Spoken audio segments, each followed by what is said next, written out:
Welcome to the Deep Dive. We're here to explore some pretty compelling ideas, sources you might not bump into every day. Our aim, really, is to uncover fresh perspectives, maybe find some unexpected insights together. And today, well, we're diving deep into an excerpt from a text called Jeshua, The Birth of Love on Earth, Era of Light. Okay, so let's unpack this. This deep dive is all about getting a kind of fresh perspective on what it means to be truly alive, and connected. We're going to look at some powerful ideas here about love, about human consciousness, or inner selves. Think of it as a shortcut to getting clued in on a fascinating and I think pretty profound topic. Yeah, and what's really fascinating, I find, is how this material connects those, deeply personal feelings we all have. Fear, searching for security, connects them to a much broader shift in consciousness. It offers some really compelling insights into why so many of us feel that sense of lack, that something's missing. It grounds these big spiritual ideas in, actual human experience. Okay, so let's jump right into the core of it, this idea of heart consciousness from Jeshua's perspective. Now, he describes himself, interestingly, not as some distant figure, but really intimately, like a friend and brother, a kindred spirit.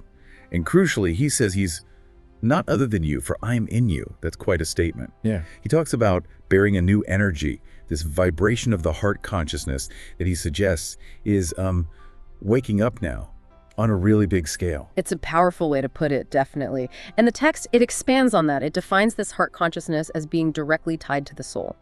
It says it's born from the coming together of the soul and the human. Right. And its unique quality, the thing that's really emphasized, is that it's the only energy that can encompass and simultaneously treat as equal, both the light and the dark. So it transcends duality, which, in practical terms, suggests moving away from constantly judging everything as good or bad. Right, towards something more whole. Exactly, a more integrated, accepting view. And you see that acceptance in the examples, don't you? The text talks about how true love embraces both the light and the dark sides of someone. It sees the whole picture, the mixture, the play of light and shadow. So it includes the fears, the struggles, right alongside the, beautiful qualities. And it stresses that love is not desirous of change. It accepts what is. It operates as an energy of fullness. That's radical, isn't it? Love isn't trying to fix things. It's a complete shift from how we often approach relationships or even ourselves. This non-judgmental acceptance is absolutely key. The material says love sees through it all.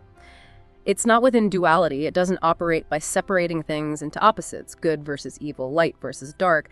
Instead, it transcends duality. It sees the connections. And this is the consciousness, it says, that wants to be born on Earth at this time, first of all, through all of you as unique individuals.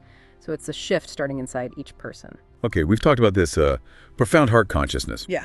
But if it's available, what's stopping us? What gets in the way? The text dives right into something very human, very relatable, this pervasive lack of a basic sense of security. It says this is felt by almost all people on Earth, and it creates a void and an isolation in your heart. That feeling, not quite safe, not quite anchored. Most of us know that, I think. We do, absolutely. And the text really analyzes how this insecurity drives our behavior.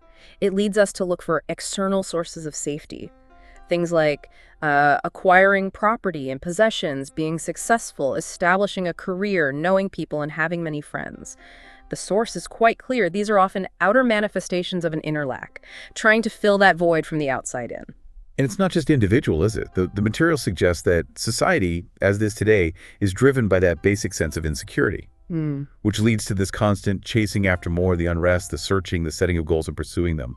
This perpetual motion machine makes you wonder how much of our collective striving comes from that place. It really does. And here's the critical point the source makes, the real kicker. If that emerges out of a deep sense of insecurity and lack, it will never be really filled. External goals, even the really noble ones, the lofty and idealistic ones, they can't awaken heart consciousness without that connection with your own soul, with that which has created you. So it raises a big question for you listening. Are you building your life on genuine inner peace? Or are you chasing fleeting external achievements? So if that external chase is the problem, the solution seems to point inward, towards the soul. The text describes the soul as the origin of all these elements that make us who we are, our genes, family, culture, all of it. But an origin that's outside time, outside your personality. It's deeper than the everyday self. Right. And the source talks about the soul's nature. It's kind of mysterious, yet also concrete. It's described as very present, has clear goals, is very concrete and focused. but at the same time, it escapes every mental concept in all categories.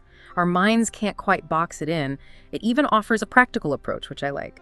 Asking yourself for an image, who or what is my soul? Noting that imagination or visual thinking often surpasses the mind for grasping these deeper truths. Asking for an image, not a definition. Yep. Oh, that's interesting. And it emphasizes the soul as this spaciousness inside me that includes the light and the dark. It holds the positive and negative thoughts, the emotions, all of it. There is something in me that holds it all together. And this something is so much greater than your earthly personality. The connection is fundamental. The material states quite directly. Were it not for your soul, you would not be breathing, you would not be alive. It says we were born of a divine power, of a divine will, which, for listeners exploring consciousness or universal energy, this isn't just poetic, it's a statement about our core nature, our potential. It really invites you to feel how powerful and beyond words is your origin. It even suggests visualizing sparkling and fresh, clear water that flows through you. And it talks about the soul's youthfulness, doesn't it? The eternal youth of the soul linked to the inner child. The deepest impulse of the soul is joy, and joy belongs to youth and spontaneity. It even challenges the idea of getting old as a fiction, saying life is an ongoing cycle of growth and rebirth. Yeah, it reinforces that feeling our inner light is the most natural thing there is. It's the fear-based reality we live in that makes it seem unnatural or difficult. The voice of your soul is like music, it says. It brings calm back to truth, to clarity. It is simple. The soul is not complicated. It's about returning to a kind of innate knowing. So, okay, we have this potential, this connection to the soul. What does it mean for us now, for you listening? The material frames the current moment quite dramatically. Human consciousness is stalled. The earth is threatened. Humanity longs for love. And this longing, it suggests, means change is born of love. And it positions you, the listener, directly as one of the ones who come to bring something new. Right. This section really speaks to a sense of purpose, I think. It elaborates on your unique role. It addresses you as part of a group of souls who, for many lifetimes, have been deeply committed to the transformation of human consciousness. But it also acknowledges the struggles, the difficulties. Many of you have been disappointed in life on Earth. Your input often was rejected. It even mentions being condemned or punished for being a light worker, someone trying to embody and spread this higher awareness, and that this history has caused trauma in your heart and mind, which can make it hard to step forward now. Wow, that's quite direct. And the call to action for this time of much-needed change is also very clear. You are now called to show yourselves. But crucially, not through struggle, not through duality, but through the voice of love. This is the very first, and actually the only step you have to take is to free yourself, which involves daring to walk off the beaten path and just showing your light, simply by being yourself. Exactly. No force needed. And it emphasizes that things like enlightenment, elevation of your vibration, purification, they're already in you. They're just covered over by fear. The purpose of the soul, it says here, is actually to believe in being different, to embrace your uniqueness. The loving human spreads light, but does not do so through persuasion or preaching or through being an activist. Instead, you have become peacemakers. You no longer have to fight for the light. Connecting this to the bigger picture, it suggests the real work isn't external battles, but that inner transformation that then just radiates, naturally inspires. Okay, this all sounds amazing, but how do we actually do it? How do we connect and live from this heart space day to day? The source gives some concrete pointers, like feel the flame in your heart, feel how all the lack, all the fear disappears. It encourages sinking your consciousness entirely into the light in your heart. Yeah. Sounds like a very deliberate internal shift of focus. And it offers this powerful reassurance. You are not alone. That is an illusion. It says you are connected to deep and great forces that are much stronger and greater than those born out of fear. And it highlights your freedom. You are much freer than you think. That's quite empowering. Yeah. It then suggests allowing the soul, which it describes again as like a young child, joyful, spontaneous, to really sink into your heart. And it poses a practical question for you. What can I do in my life? Something concrete that supports this soul stream. Yeah. Suggesting things like focusing on joy, playfulness, creativity, experiencing abundance, bringing that inner vibrancy out into the world. And it reminds you that gentle hands are always there to help if you stumble. There's this deep respect expressed for you, the listener, as a bringer of the new. It's a message of real encouragement, I think. Unconditional support for taking these steps. And finally, but really ground it all, there's this practical practice. Connect with the earth through your feet. A reminder that the earth is alive. There is nothing dead in your reality. Everything is alive. And that Earth welcomes you. She wants to experience and support the light of your soul, connecting to that earthly support. Absolutely. And this section wraps up by reinforcing all the support available. Truly, there are so many forces around you who want each of you to flourish as individuals and to be happy. It urges you to believe in the power of the earth, in the power of heaven, and trust it. Wow. Okay.